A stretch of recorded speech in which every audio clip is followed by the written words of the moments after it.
want to bring on one of our partners here into the conversation. And so, hey, John, how's it going?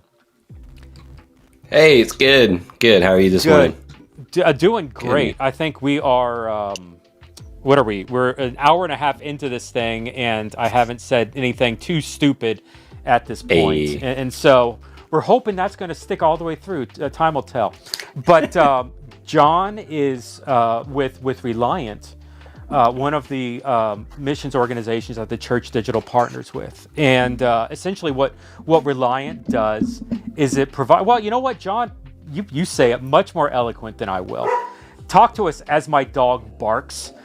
Yeah, If anybody it's great. wants a dog, I will, I free shipping, literally. Just all this dog does is bark.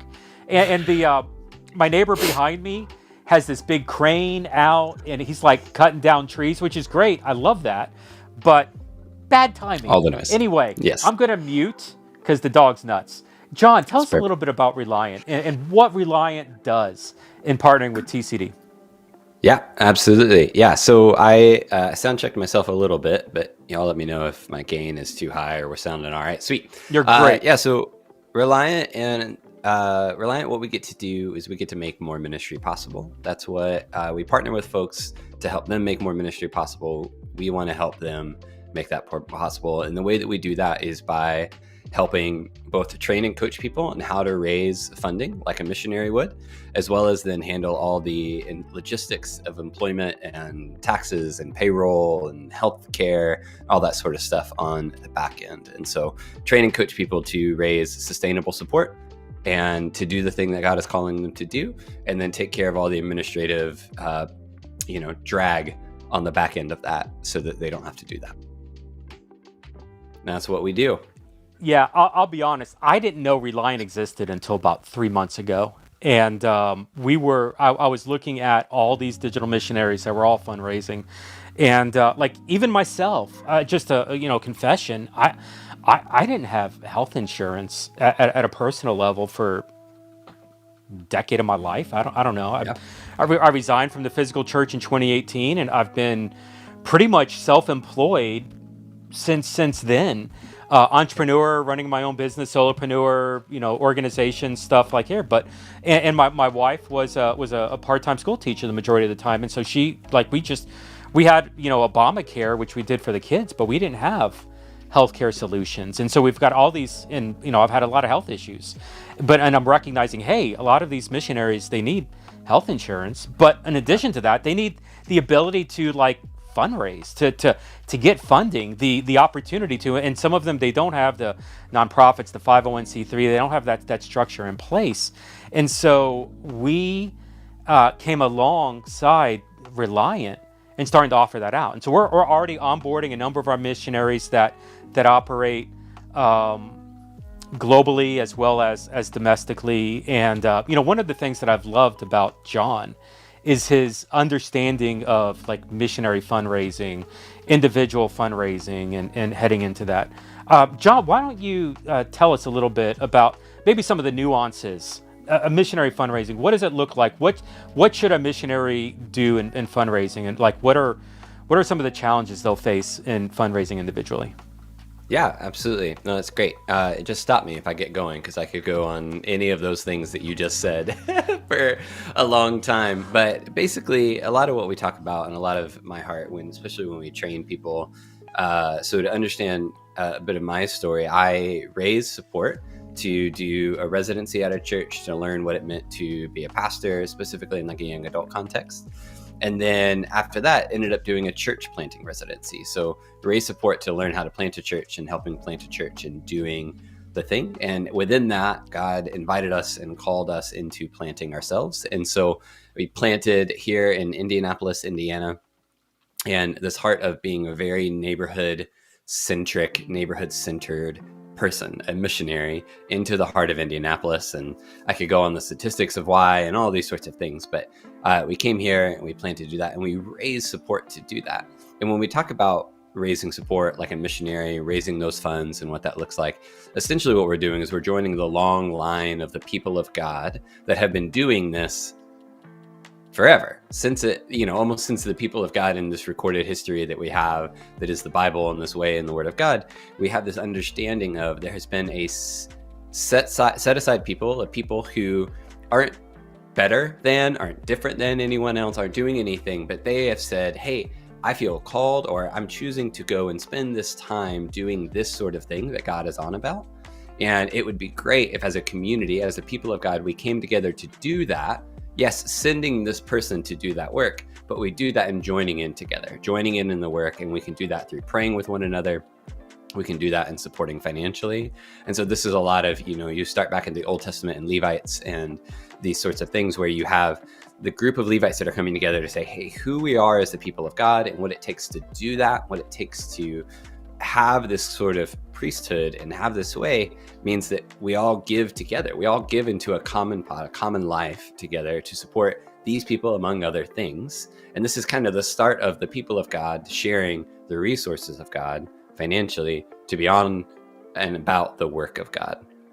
And so that's how I like to view it and look at it. And so then even as you come through and up into, you talk about New Testament and Jesus's ministry as support based. My brain is not a fact brain. I'm an idea brain. And so if you ask me for the scripture reference, I cannot give it to you, but I can find it because I have notes somewhere that will give it to you.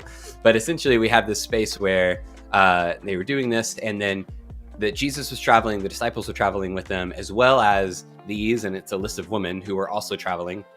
It's naming that, and it's saying, hey, and these women were the ones financially backing the ministry in a way. They had resources, they had these ways. And so not only, I'm sure, as they're traveling and discipling and doing these things with Jesus, there's also this sense of, hey, Jesus's ministry was support-based. It was this way of other people joining in, and part of how they joined in was to give and what that looks like. And then you have Paul does this. Yes, Paul is kind of like classic. A lot of times, people use the example of Paul as co-vocational. But the big piece of Paul's co-vocation is writing letters to people that we happen to have as current scripture to say, hey, one, stop doing this really silly thing that you're doing. You should not do that anymore. Here's the truth of the gospel. Also, please give to this thing. Be a part of giving to this thing. Be a part of participating in this, helping me go forth and do this ministry and continue to do that. Do it with me. And then you have in, I think it's 3 John. It's the author saying, hey, it's good that we give to this thing to join in the ministry of what they're doing.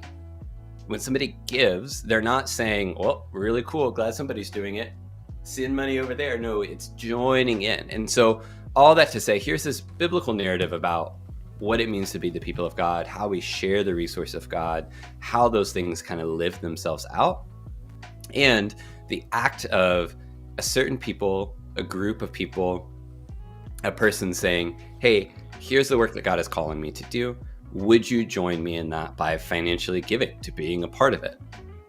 Now I could, at some point later, or please feel free to reach out and call, and I could go on forever about kingdom economics versus worldly economics and the things that we're doing when we're sharing and giving and receiving and all these sorts of things. I could go on and on about that. But I think that's the basics of missionary funding, what it looks like, especially in this context. And this is something we've talked about a lot, right? And had conversations with Flatcap. I've had conversations with other digital missionaries or missionaries in the nerd space particularly, is to say, hey, here's this really unique space. Even to go back, I was listening to the stream right before coming on. You're going to ask me a question at the end, so I won't answer it yet. But the question was, essentially like, can you do missions digitally and can you do church digitally? And the fact that that question has to be asked is in and of itself this really important space to go, this space is unknown and new and all these things. Well, unknown. It's unknown to much of the church. It's very known to those who are more native and digital and understanding this. And, somebody gave at the Nerd Culture Ministry Summit a couple weeks ago, gave this kind of talk about how they don't like the phrase in real life, and talking about digital life is real life. Like it is real. And there was all these fascinating things. All that to say, you're right, here's all the rambling that I said I could do. All that to say, what it is the space that we're jumping into, that many of you are jumping into, is to do the work of going, hey, here's these ridiculous statistics. At some point, Bubba Stallcup's talk from Neuroculture Ministry Summit's going to come up and say the statistics around the amount of people that are online, the amount of money that's going online, the amount of money that's going into video games and digital and nerd spaces.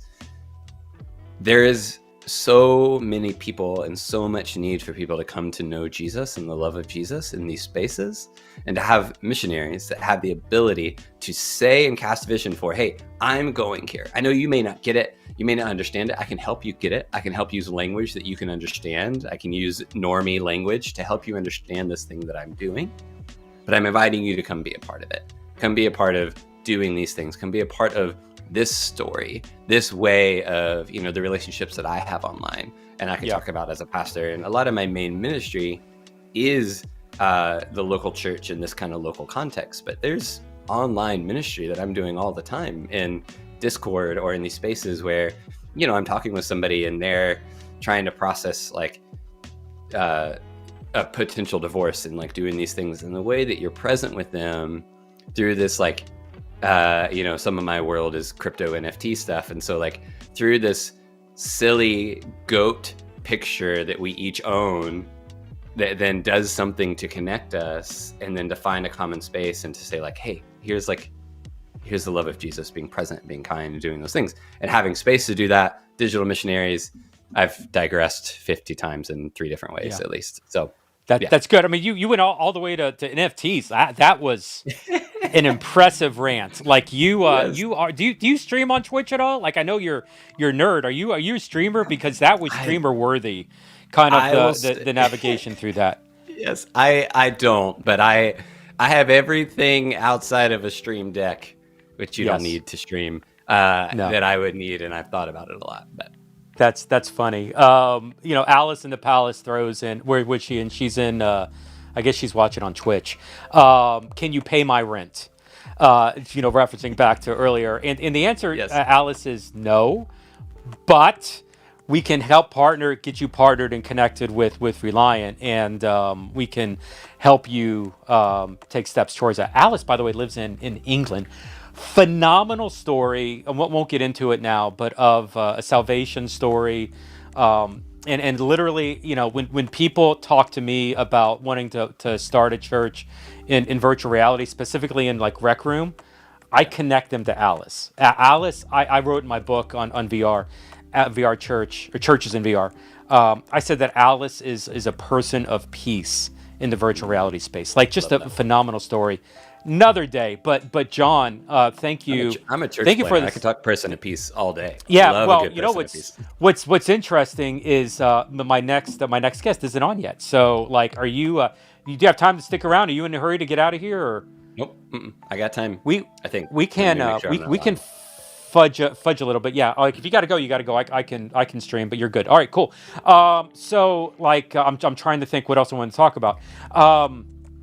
We talked about TCD, we talked about missionary fundraising. You quoted the John 3, the partner idea, which I love. And it's interesting. We've been getting, some big donations. I'm just seeing what's coming in. We've had a couple $500, couple $1,000 donations come in. It's been some small, some big numbers. And listen, I think I said earlier in the stream, like, if you're capable of doing a large gift, thank you. Really appreciate that. But to be honest, the majority of us aren't in a position to do that. I would love, for the Church Digital here, to somebody to partner with us. And partnering could be as simple as like 2 cups of Starbucks a month. Give $20 a month. Set it on recurring, and just let it run. $10 a month, and just let it run recurring. If we can get 100 people today to do a recurring donation of $20 a month for the Church Digital, that would position us in a place where we can fund what we're doing with the training and equipping, and even start to get to the place where we're mobilizing and we're supporting some of the missionaries and networks that are in place globally. And so partnership can look different. Some of us are not. I'm not in a position where I can give a 4-figure donation to anybody right now. But partnering, joining with us, coming alongside John 3-esque. Into this is a great challenge. Okay, so John, I neglected to ask this earlier. I wanted to. How did you get into D&D? Dungeons and Dragons. You are the nerd guy. Yeah. I hear through unofficial channels. Actually, I'm not sure how I knew this because I don't remember talking to you about this. But I hear you're kind of a D&D nerd, and so I am. talk to me a little bit about that. Yeah. I love story. I think that's part of it, right? I just love story. I've always loved story. I love fantasy. For those that may be familiar with Brandon Sanderson's Cosmere, it's just thousands and thousands of pages of a universe that he's written over lots of books. And I've read all of it. I love it. And then so D&D, I found, particularly I started watching first. So I found a way of, Dropout has their Dimension 20 D&D service, and I found I did a one shot that was called Escape from Bloodkeep, which was basically Lord of the Rings, but they were the bad guys, and this like really silly, and then role playing that and playing that out, and I was just like, this is incredible storytelling and all those sorts of things. So that's how I fell into the rabbit hole. Loved it. I love gathering people around a table. It's what I do as a church planner all the time. And so, D&D is just storytelling with people around the table, and that's how I got it. So take a minute. My guest just showed up, Kit. I'll bring him on in a second. But take a minute here because you're using Dungeons and Dragons. What you just said, Dungeons. By the way, Yeah. Dungeons and Dragons when I was a kid was like taboo. That was Yes. like Satan. And Yes. so you're saying you're using Dungeons and Dragons as a church planner to build relationships, kingdom level work, using nerd culture Yeah. for kingdom benefit. Tell me that like in a minute. Give me some info on that. Yeah, man. I mean, we could go for days, but I think that some of it's theology, some of it's those things, and I think some of it is like, what's storytelling? How powerful do you think Jesus is? And where are people at, and where the good news of Jesus could be? So I think that's like, I don't know. My first thought is to get into some theological things that we don't have time for in a minute, but I think basically, hey, we don't take Jesus anywhere. Jesus is everywhere. God is already present and at work everywhere. And so then when you show up to a space, it's actually about discerning where is God at work already, not what can I bring. And so I think that God is at work at D&D tables everywhere, and maybe even some of the D&D tables that are doing things that I would be uncomfortable with. But I think God is at work there, and I can join in. So Fascinating. There's actually several friends of ours are doing work with D&D and using that to build community, and some micro church friends are doing some things like that in different spots. I know at Tampa one's coming to mind, and I think somewhere up northwest. I had a friend in Ohio who was doing something at one point. And so, man, excited to hear. Once again, Jesus is the same yesterday, today, and forever. But the methods that we use to connect with people, to build those relationships and then invite them into a community where evangelism, discipleship, and building trust, where that can happen, which leads towards a better understanding of Christ, is so good. And so, John, thanks for jumping.